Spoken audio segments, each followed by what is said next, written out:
Hey everybody, happy Monday. Happy Monday, everyone. We are bringing back a series that we haven't done in a while, partly because I think I kind of forgot about it. Yeah. It's the What Would You Do? So this is the time where you get to test your knowledge of fish keeping, and let's just see how well you do. So here's what we're going to do.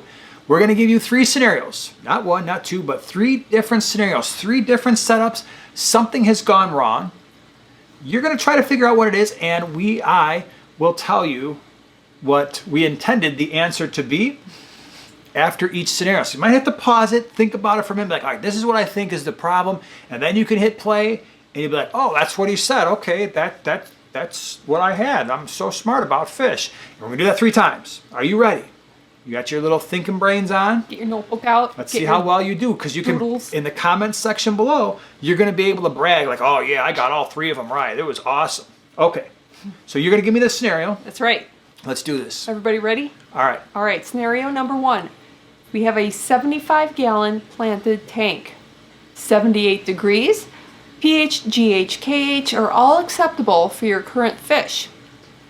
You have 1 hang-on back and 2 sponge filters.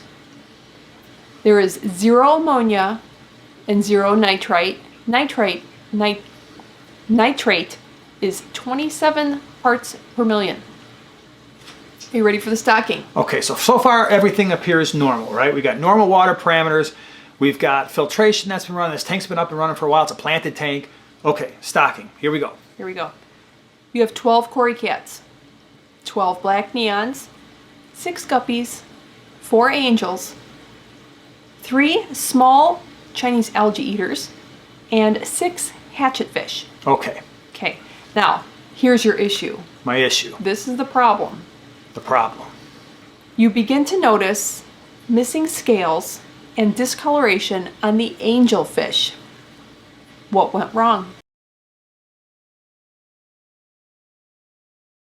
What went wrong? So our water parameters are okay. You said no ammonia, no nitrite. By the way, you're supposed to be pausing this if you haven't already. If you're hearing this right now and you didn't hit pause, you're doing it wrong.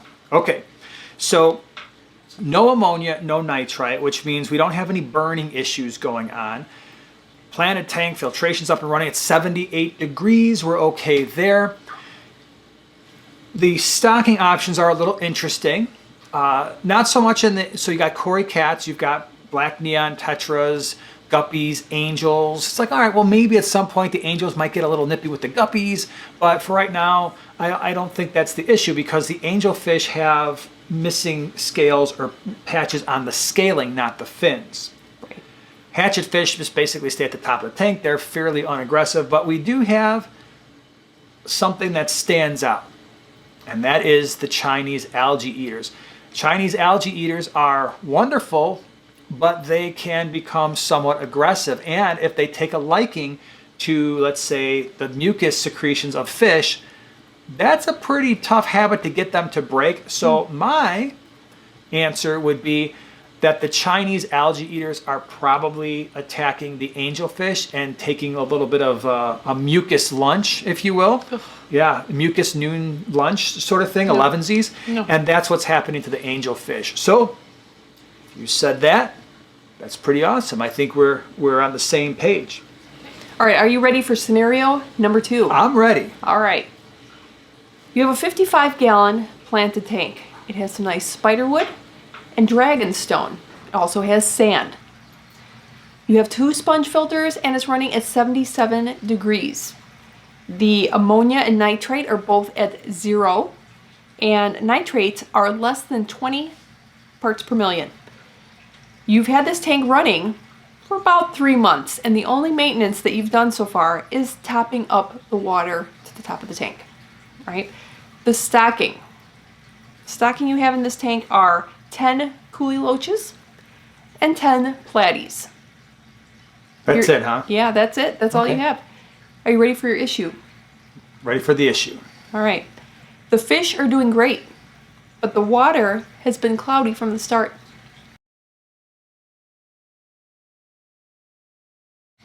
Question is why? Okay, you're supposed to be pausing right now. You're supposed to be thinking it through. So Pause. Okay, we're back. Thanks. What's the issue? Well, we got a 55 gallon, we've got a couple sponge filters. The tank is cycled because you got no ammonia, no nitrite. We're keeping our nitrates below 20 parts per million. It is a planted tank anyway. You don't have a lot of stocking going on there. You've got your coolie loaches and your platies. They're probably getting along just fine, and they're not really going to do anything with the cloudiness. But we do have this cloudiness issue. The maintenance is kind of a red flag for me. The fact that all we've been doing is topping off the tank and we haven't been doing any water changes, and the tank has been cloudy since day one, more or less. So usually, by the way, I mean, I'm sure most of you are aware that when your tank is cloudy and you don't have any other water issues, do a water change. That will often make it not so bad, but in this case, maybe we were depending on the filtration to try to take care of that. The first things that come to mind, and there could be a couple things here. There's probably something going on with whatever was put in the tank. So you mentioned sand and you mentioned dragonstone, and those can often be two things. Now, in our experience, for the sand, most store-bought aquarium sand is pre-rinsed, and it really just doesn't provide a lot of cloudiness to a tank. It doesn't really induce that, at least for the brands that we've used. But that dragonstone kind of piqued my interest, because for those of you that have used dragonstone, you know if you don't rinse this stuff off, it can create quite a bit of cloudiness, at least initially. And if you are not doing water changes, that cloudiness might stay in the tank. So my initial impression is, if that dragonstone was not rinsed and all of that powdery stuff, and by the way, even if it's kind of rinsed just briefly, you still get all that powdery stuff and all the nooks and crannies and stuff. Yes, and that could be being released into the tank. And sponge filters don't do an awesome job of mechanical filtration anyway. So that would be my guess. Would love to hear from you again down in the comments section. What was your guess? All right, for scenario number 3, I think we should put a nano tank in there. All right, let's do it. So we now have a 5-gallon all-in-one tank.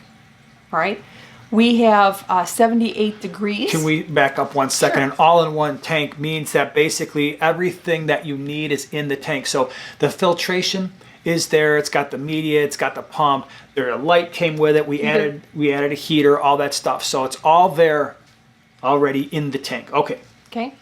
78 degrees. We have no ammonia, no nitrite, and the nitrate is 5 parts per million. Okay. It is a planted tank, so we have some Anubias and Salvinia floating plants up at the top, and it's been set up for 1.5 weeks. We also use Fritzheim 7 to get the cycle started. All right, who's in there? We have a betta and we have a mystery snail. All right. Now, here's the issue. The issue. Are you ready? Here we go. Your Salvinia is dying, your floating plants. And you've heard that it's so simple, such a great floating plant, but it's dying. And also, your betta stays kind of in the bottom corner, doesn't really eat a whole lot. But the snail is fine. The snail is fine. Okay, yeah. Pause it. What you got? And you're back. Okay, so water parameters are fine. They use the Fritzheim 7. You're not getting the ammonia, you're not getting the nitrite. So a lot of times we would test. Well, I always say test water parameters first when your fish are not acting right. In this case, they did, and everything is okay there. You got nitrates too, but it's at 5 parts per million, so that's not a big deal. Your mystery snail's doing great. Your betta is just kind of hanging out. The other thing I normally look at when a betta is not active is what's the temperature like. Right? And if the temperature is low, if you're just keeping it at room temperature and that temperature starts creeping into the low 70s, bettas become very inactive. Now, there's a couple things that could be happening here. One is the betta could be sick, but we didn't give you a lot of information there. The betta's not coming out to eat a lot, which could mean an internal parasite. So if you said that, that's a possibility, but we don't have enough information to really make that determination. The one thing that kind of stood out as well, besides the potential for a parasite, is most of those all-in-one tanks, the flow is pretty heavy. Yep. So if your betta is kind of hiding out and one of the things that you can try is, can I reduce that flow? Will it come out more often? It seems to be kind of hiding, a little bit inactive. So if that all-in-one filter is blowing the fish around, it's not going to try to fight that. Or it will for a little while, and then it's just going to tire out, and it's going to find a nice place where it's not in the current as often, and that's going to be it. So I would definitely look at the flow of that tank, but as well, you could also potentially look at parasites. But the first and the easiest thing is, if the flow is too strong, reduce that flow and see if things change. So those were 3. What went wrong? What would you do? Again, tell us how you did. If you had something different that could have been the case for any one of those 3 scenarios, we'll do more of these. And if you've got some interesting scenarios, feel free to share. Yeah. So really appreciate you being here, and we'll see you in the next one. Oh, by the way, if you want to see the other 2, we'll put those in the description below. Thanks for being here, and we'll see you in the next one. Bye.